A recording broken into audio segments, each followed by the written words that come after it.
Joan Mir, the 2020 MotoGP champion. Now, it's fair to say, when you think about the past 4 years for Joan Mir, the elation of winning the World Championship in MotoGP for Suzuki, then Suzuki leaving MotoGP, him having to find a ride, he ends up at Repsol Honda from the 2023 season, and let's be honest, it has been an absolute disaster. He is out of contract at the end of 2024, and he admitted that he does have options on the table, but he doesn't really know what he wants to do.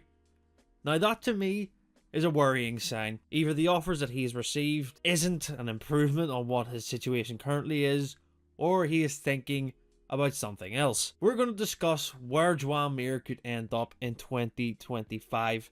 I think people see Joan Mir as a, how can we put it, a lucky world champion. He only won one Grand Prix in his World Championship year. It was a COVID year. It was a shortened calendar. But I'm going to stand up for Joan Mir and say he was the best rider in 2020 consistently. He won that race in Valencia. He should have won Austria 2 before it was red flagged. He's a great rider, and his performances on the Suzuki, especially at the back end of his rookie season in 2019, of course the 2020 season, even in 2020 when he finished 3rd in the World Championship on that Suzuki, he is a fantastic rider. 2022 was a bad year for him. Suffered a horrific leg break and he crashed at Austria. Never really looked comfortable. And from that, really, jumping on a Honda, difficulties of that, having Marc Marquez as a teammate last year, seeing them both struggle, Mir admittedly more than Marc, his only bright spark coming when he finished inside the top 5 in India. That's the only high point of Joan's time with Honda so far. But I will say this year, out of all the Honda riders, I think he's the only rider willing to take risks and push it, and that's why we see him crashing out. It's kind of the same crashes that he has always. The front end washes out, but he's willing to try and push. He's not willing to settle for just riding round at the back. I can't even describe what that Honda does to people. It's a difficult machine to ride. The window is so narrow. Even the strong points that they did have, they don't appear to be there in the 2024 bike. He has options, but he doesn't know what to do yet. He says he needs to take a bit more time to understand to make the right decision for his future. Now, I do know that he has been speaking to MotoGP teams, and he has, of course, been speaking to World Superbike teams, which is an interesting topic because World Superbike, it's a great championship. You need to be on a Yamaha, Ducati, BMW, or a Kawasaki in a factory team. I think if you were to go to World Superbike and end up on the wrong machine, it could be even worse. I don't think you go to Honda and World Superbike. I don't think that's the move.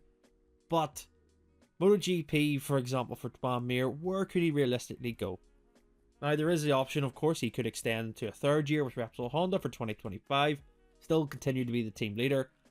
And like I say, the results may not reflect it this year, the points tally, but he is the only rider, I think, that is willing to push that Honda.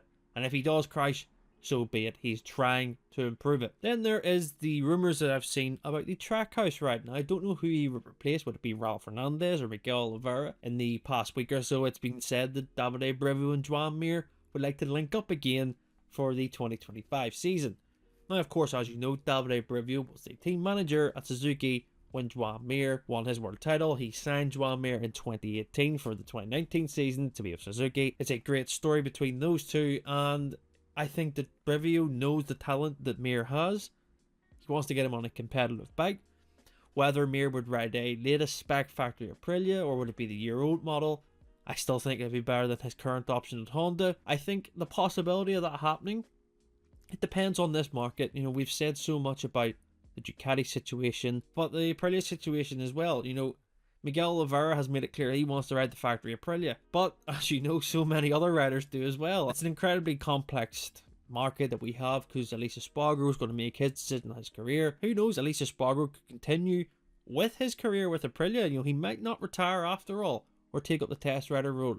He might just continue on if he has strong results. And it has a domino effect. What happens to Maverick Vinales is out of contract this year. I do imagine that Maverick will stay with Aprilia after the strong start that he's had. Then you look at Ralph Fernandez. Hasn't really delivered on his, how can you say, his hype, his talent in MotoGP so far. Yeah, he's had a good few races, But 2 years on the Aprilia, I don't know. I haven't seen the progress from Fernandez that maybe a lot of us expected. Yeah, he's maybe a slow burner of a rider. Maybe he progresses and gets better as the season goes on. I don't think he's the direction for that team. Joan Mir is a world champion. A 2-time world champion, let me add. Had that great season in Moto 3 in 2017. An incredible talent. He raced against Jorge Martin. Absolutely dominated him in the lower categories. Mir is a fantastic rider. I know there's a talent there. And I'm just worried, going from the Honda, there's so many question marks over Marc Marquez. Would he adapt? Of course he has adapted to the Ducati. Something similar to Mir. That talent never goes away, and we've seen it last year at a track where everyone was new. The Honda was new to India, and he managed to get inside the top 5, had a great weekend, and I think that's the talent it shows. Is there another option for Mir? And he says he hasn't made his mind up yet. And this is where I'm going to go with this discussion. Could retirement possibly be an option for Joan Mir? He's a young family. He's won a MotoGP world title.